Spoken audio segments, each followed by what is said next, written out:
बिस्मिल्लाहिर्रहमानिर्रहीम।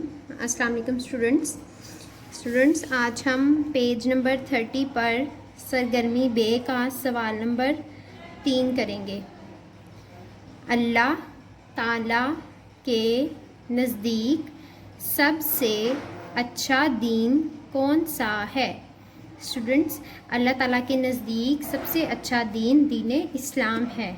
चलिए जवाब लिखते हैं। अल्लाह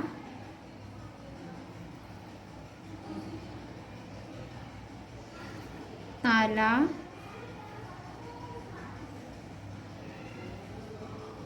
के नज़दीक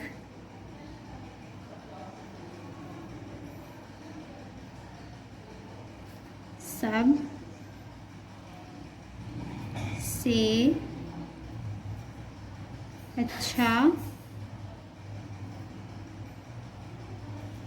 दीन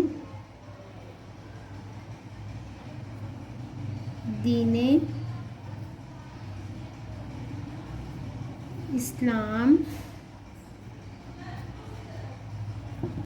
स्टूडेंट्स, हम दीन इस्लाम को इन्वर्टेड कॉमास में लिखेंगे।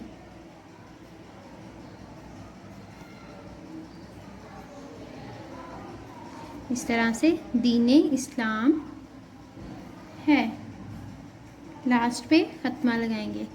अल्लाह ताला के नज़दीक सबसे अच्छा दीन दीन इस्लाम है।